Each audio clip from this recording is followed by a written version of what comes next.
I'm the senior vet here. Are made, they've got rubber matting to explore the Royal Enclosure.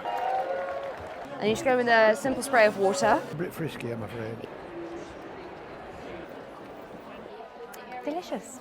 So this is what racing is all about. Welcome to the most quintessentially British race meeting in the UK. Now, it's the final day of the Royal meeting, so I thought it'd be a good idea to take you along with me. And I'm out of breath just from walking up the hill. So now I've arrived a lot later today. I mean, it's day 5, give me a break. But I want to show you the front gates as people come in, because honestly, it is such a beautiful sight to see so many people dressed up and looking fabulous.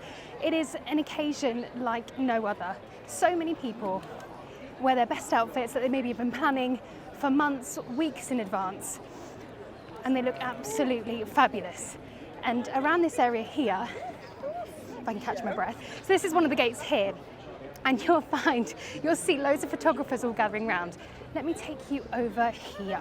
So this is the west entrance. Now, as I said, this is way past the gates now, but still people are coming in. They've been coming from their picnics. Some people have got the train here. Some people coming by coaches. And then they will gather. They'll gather over here and have their photos done. Something that is really special about Royal Ascot that you might not know is that there is a dress code, especially if you are in the Royal Enclosure. Now, there are people on the gates who are checking for this, and if you're not wearing the correct item, you come somewhere like this. So this is dress code. Now, this is a place where you can get things that you may have forgotten. If you are a gentleman and you are in the Royal Enclosure and you've forgot your top hat, you can hire one here. So let's go inside. Special process. Because of the strappler, yes. Now, what colour do you think I'm better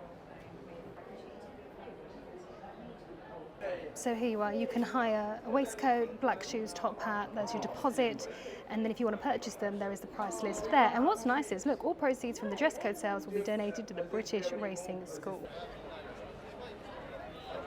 I want to introduce you to Robert here, who is a Greencoat. So let me flip this camera around onto you, Robert. Tell me about what you do. You look marvellous, by the way. Thank you very much for that, and so do you. Yes, I've worked here for 9 years, 10 years now actually, and it's one of the best jobs I've ever had. I only do it for the week. Now I've retired, it's fantastic. The people are wonderful, and I've always enjoyed being here every day. What makes Royal Ascot so special? It's the Ascot, it's the Royal Ascot way. You know, this is what racing is all about. I mean, all you have to do is look around, see the people, the dresses, the ladies, the gentlemen. It's fantastic. And it's something that I find fascinating when you see people dressing up. You know, they could be planning their outfits for months in advance, and actually seeing people so smart, which you don't often see nowadays. That's it.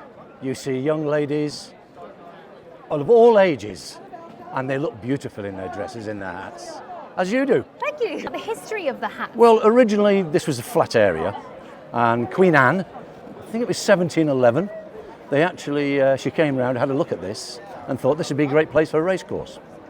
And we were originally called, not Greencoats, not His Majesty's body of Greencoats, but prickers. And we used to have pitchforks.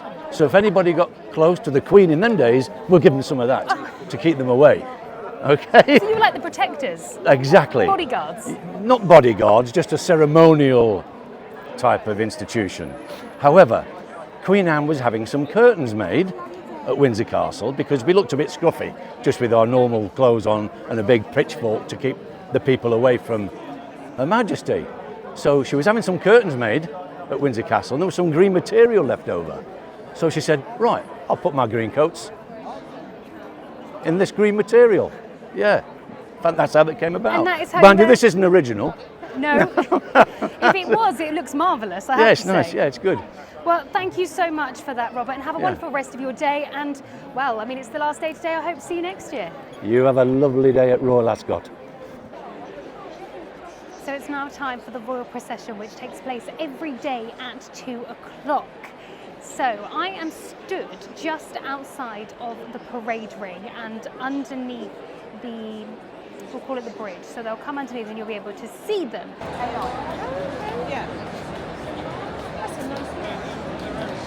I've been spotting, I don't know if you can, at the top of those flags, So up there, and also up there you've got security with their binoculars, but there are snipers as well positioned around. In they come. This is when everybody lowers their hats, especially men with their top hats on.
And Hufo is so overwhelming.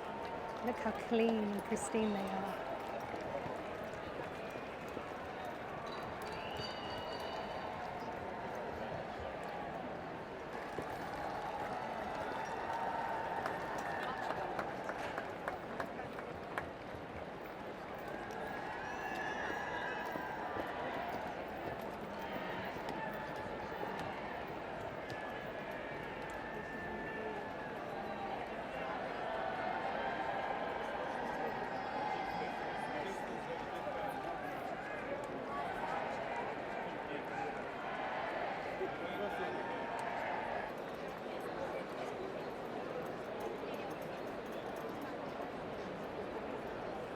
So these will be all connections, friends and family of the royals. They'll be allowed to come in now.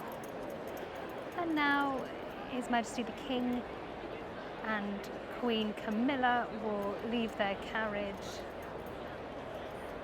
and they'll meet and greet their guests. Seeing all the Union Jacks and everybody looking so wonderful, and as I said, all the horses looking so immaculate, it really is a moment that you can't forget.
Well, after having a look around, I unintentionally tried on a watch that I really want. It's sad times that it's £2,000, but never mind, we can always dream. That was Longines.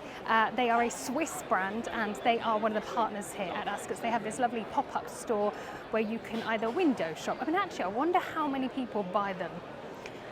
If I could, I would. So we are currently in the Queen Anne Enclosure. So this is called the Sunflower Lawn.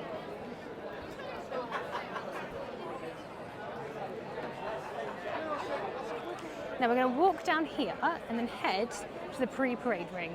My favourite spots to be.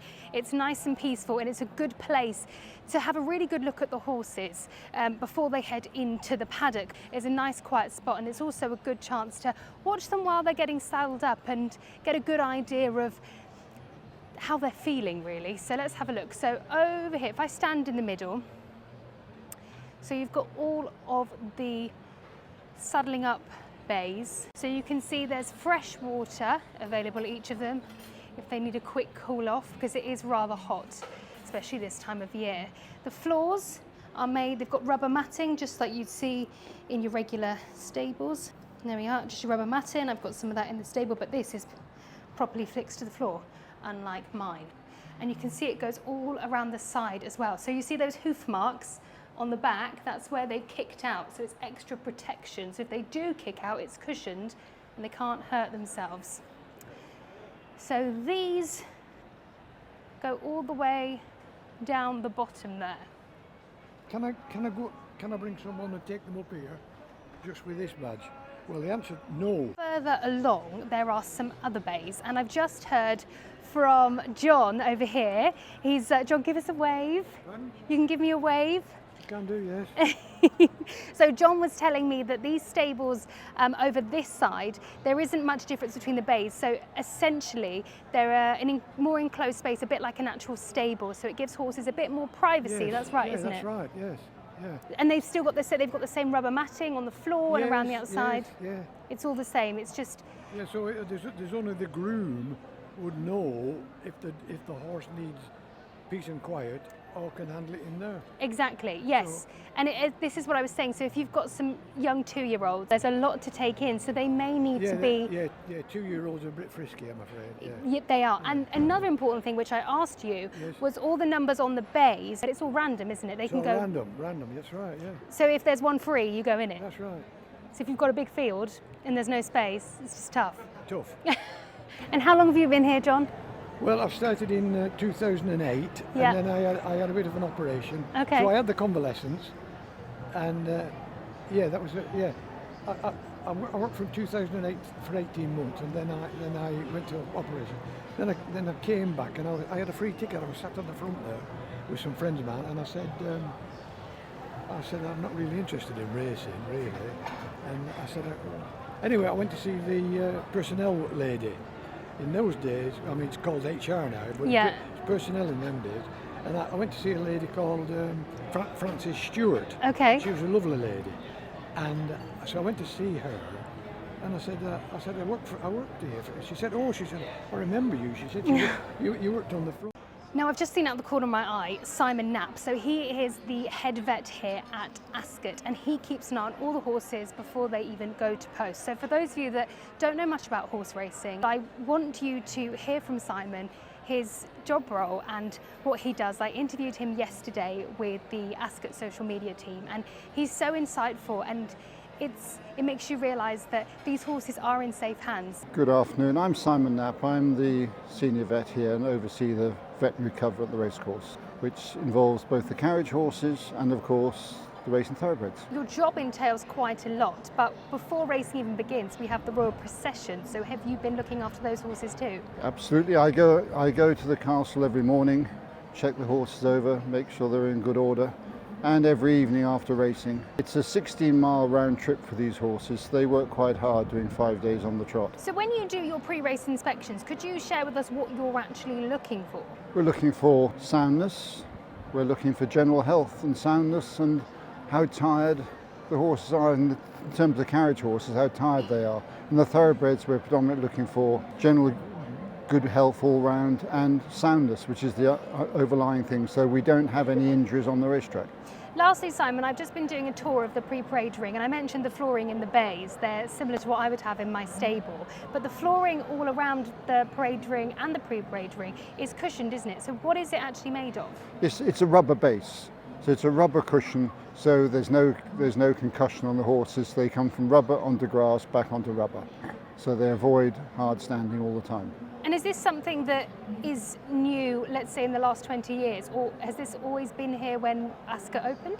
It's been here for some time, but it gets improved every year. This has been relaid fairly recently, so there's quite a lot of wear and tear on it with horses' shoes, but it gets relayed fairly frequently, and it's been here for some years now, and it is more widespread than more and more racecourses. Brilliant. Well, Simon, thank you so much. As always, thank you. Have a wonderful rest of your day, and good luck as well. Thank you so much. Thank you. Good to see you. Bye-bye. I spy Colin Brown. Let's go and say hello to him. Hello. Hello. How are you? Nice to see you. How have you been? Good. You? Yeah, You've been good. busy. Looking very pretty. Thanks. So, today's task is to stay clean. Is it? Yeah, So- you're right. I couldn't wear that. Could I? So this is really interesting, these sculptures over here. It's called Uniting Two Societies. So the sculptures portray two classes of society, the working class coming together and meeting Queen Elizabeth II and Prince Philip at Royal Ascot. So around, you see where that gentleman stood, they are gates, and they are the original Harland and Wolff gates that were made by Harland and Wolff, possibly by their apprentices prior to the Second World War. Never noticed these before. Quite frightening, wouldn't want to bump into these at night time. So yeah, look, sculptures of various working class men. Gosh, it was so different in those days, wasn't it? And then you have what you'd call then your higher society people portrayed here, but everyone coming together. I mean, it's quite ridiculous really when you think about it, because we're all bloody humans at the end of the day. But there we are, thank goodness times have changed, but still, it's part of our history, and history is there to be learnt from. And that's the sculpture there of the late Queen and the late Prince Philip. So as I said, all sorts of people from all walks of life back in those days meeting the newly crowned monarch. Look at that gorgeous bar over there, let's go and have a look. I have found two lovely ladies that I saw on Instagram and I'm so excited to show you. Look at this. So this little area over here is sketched by Sienna. Hello. Please introduce yourself. Tell me about what you do, because I know it's wonderful, but let's show everyone else what you do. Yes, it has been a crazy, crazy week. So I'm actually Ellie. I'm Sienna's sister. We're a duo. We're co-founder of Sketch by Sienna. We are here live painting guest illustrations. So how it's been working is people have been coming in, I capture them, send the photo to Sienna, she paints them from the photograph, and then they can receive a little slip, an illustration, a little slip to take home as a little memento. We haven't managed to get through everyone. It has been so busy. We have had queues at our door since 10:30 every day. So yeah, we are so grateful. We've met so many amazing people, and it's just a lovely activation that's a bit different.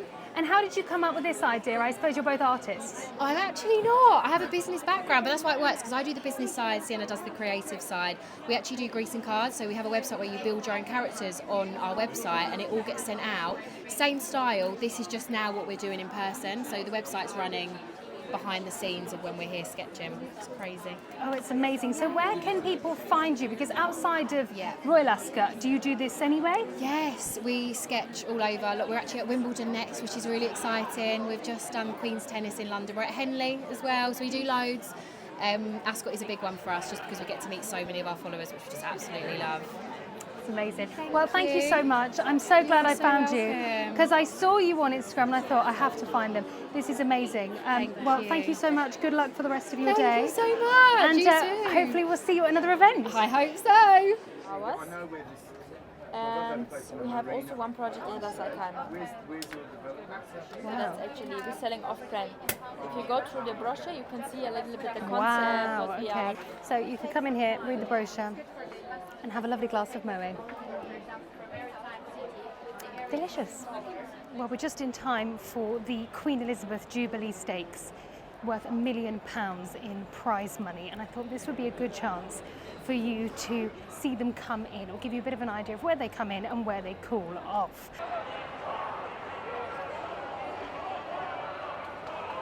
Look at that for a race.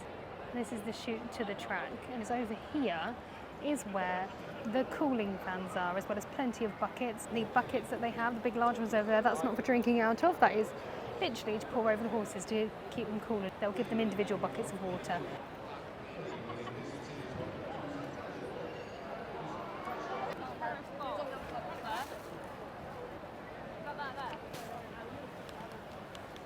Now here it gets super busy, so I'm going to move in a moment because there's horses everywhere. He must be pushing 17 hands. They're going to chuck some water over him.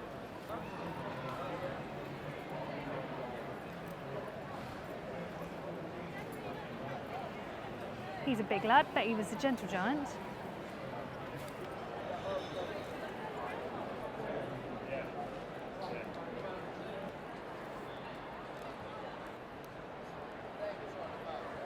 And that's Almarac, the winner of that race, and then he'll head back to his stable That's ITV in their little section there. But the other side of here is where prize giving takes place. It'll give you an idea of how many people there are and why, because His Royal Highness the King and Queen are doing the prize giving.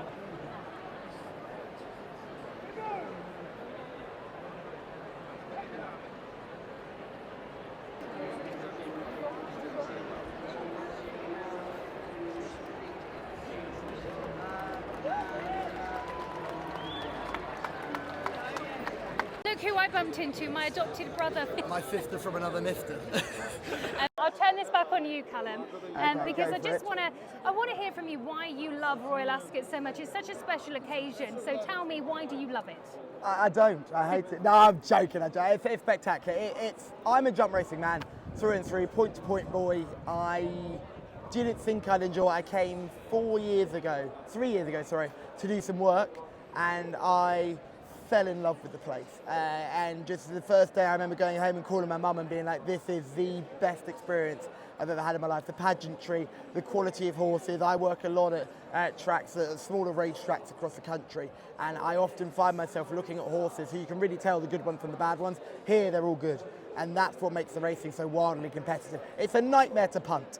It is an absolute nightmare punting, but the racing is so quality and it's so much fun, and everyone's having a good mood and everyone's having a lovely time, and now we're all exhausted, and to be honest, I want to go to bed. That's kind of where I want to be at the moment.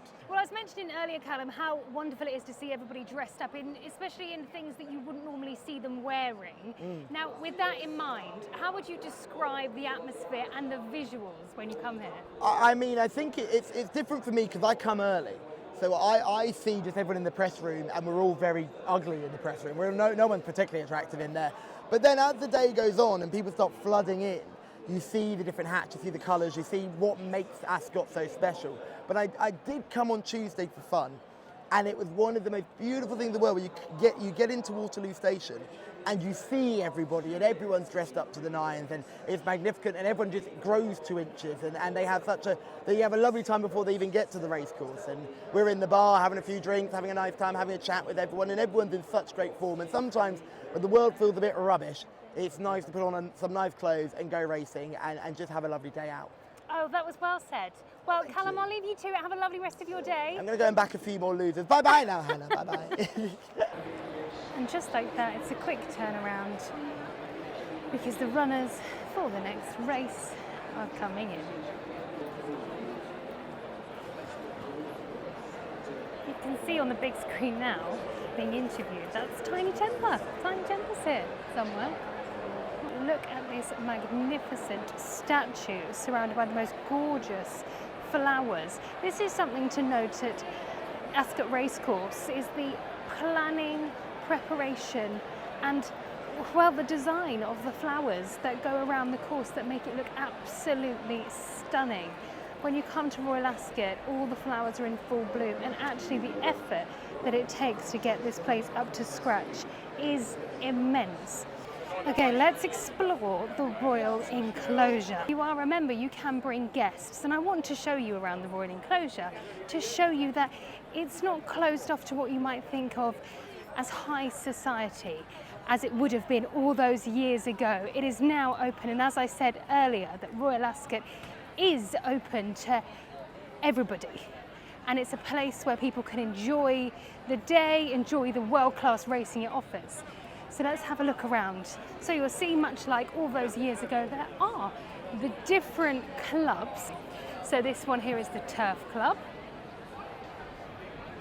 We've just passed it, but Their Majesty's official guests. So they're in that marquee over there. Understandably, they would be on their own. And then over here we have the Grill, part of the Dorchester. So this just goes to show you what kind of menus they have on offer. £148.50 per person. A 3-course lunch sounds absolutely magnificent. And you don't have to book, you can just walk in as well.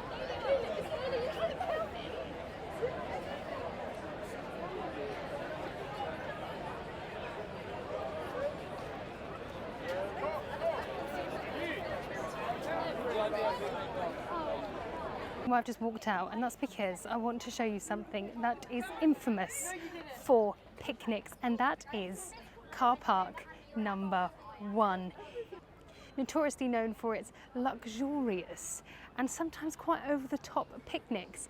So people will come in the mornings before gates open and have their picnics here.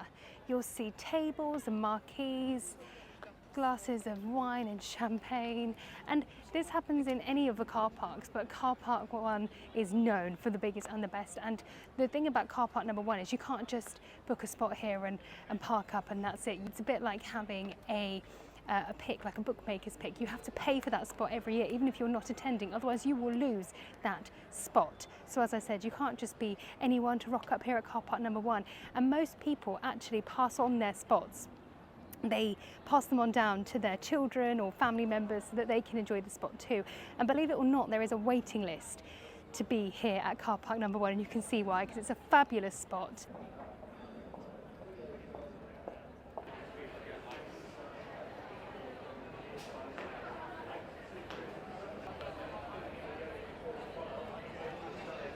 It's a beautiful sight to walk in here, to see all the parasols and tables and chairs and people sipping their champagne. That's another thing to note, there's no Prosecco here in the Royal Enclosure, it's champagne only, and specifically Moët. There are Moët stands absolutely everywhere. Let's have another look around. The price of them, we should be charging you. I know, I saw the price. There's your price list.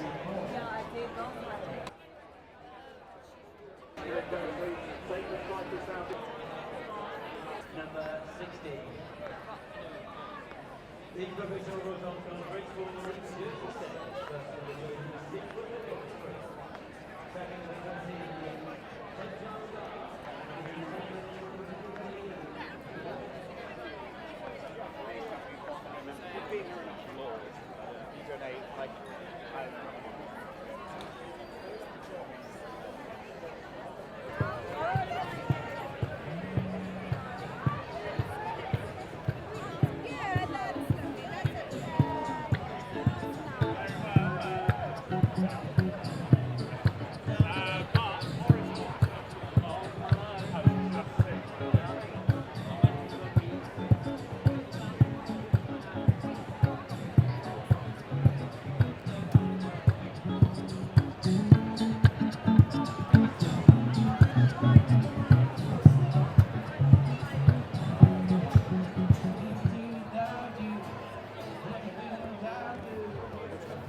Those of you that follow me on socials, I absolutely love Fortnum & Mason tea, and this is a Royal Ascot blend, especially for Royal Ascot from Fortnum & Mason.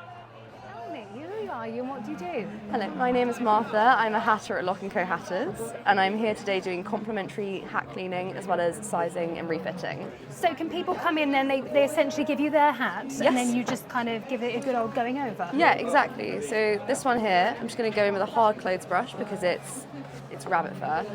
So just going to go around it with the hard clothes brush like so. And you just go with a simple spray of water. Just helps all the hair to lie flat and go in the right direction. So.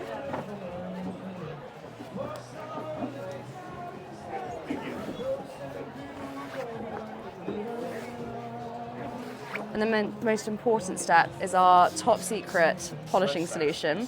Again, it's water-based, but this is the real secret. Velvet polishing pad.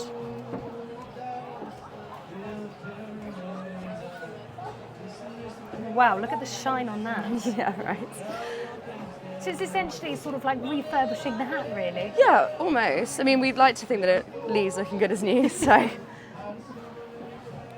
So tell me about Lock & Co Hatters. So we're the oldest hat shop in the world and the oldest shop in London. founded in 1676, and this year we're celebrating 350 years worth of history.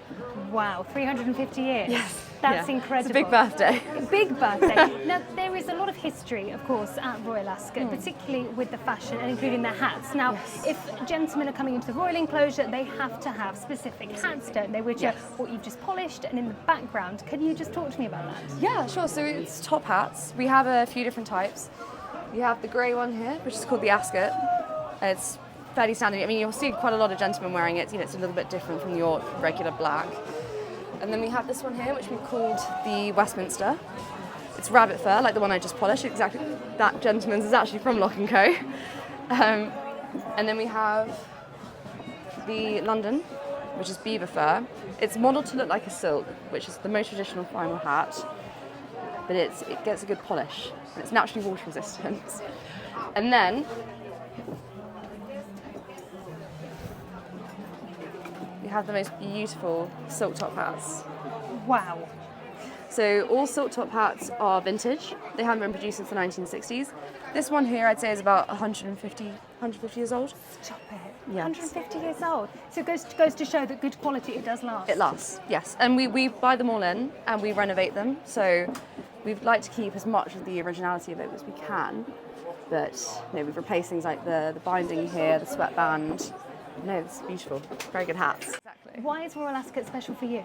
Special for me, I think because I work all year round in the hat shop, and then I get to come to Royal Ascot and see my customers and see their hats are treating them well, and it's a lovely experience. Well, thank you so much for It's a that. pleasure. That was very, very interesting. I guess, where can we find you? Where can we follow you on socials? Yeah, so it's just Lock & Co Hatters on Instagram, and we're also at number 6 St James's Street in London.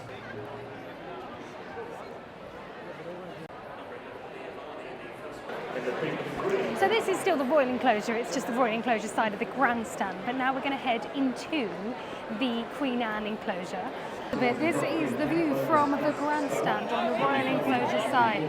So just a moment ago we were over there by the balloons, and now we are closer to the winning post. Welcome to Tat's betting ring. Look at this for people.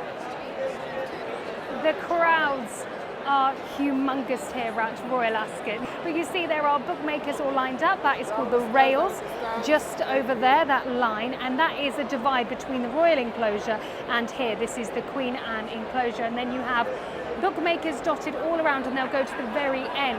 Interesting to know that each bookmaker pays for their spot.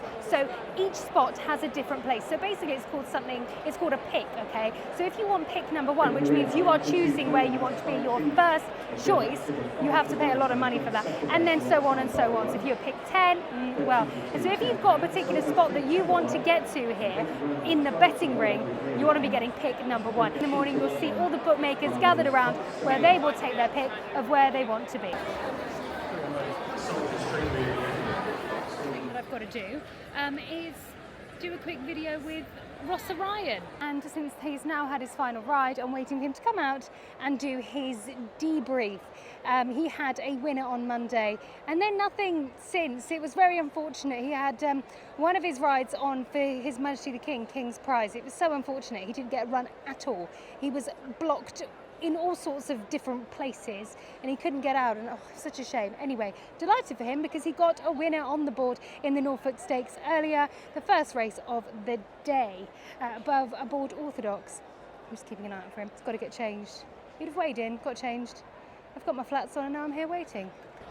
Hi guys, Ross Orion here, Luke's Bet's ambassador for the week of Royal Ascot. Something I forgot to mention, which we're not staying for because I want to get home, that is the dance around the bandstand. So I stayed for it last night and it was absolutely incredible. So I'll leave you with some clips from last night. Nobody does it as good as Royal Ascot. The pageantry, the atmosphere, the vibes is unbelievable, and you feel so proud to be British when you're at Royal Ascot.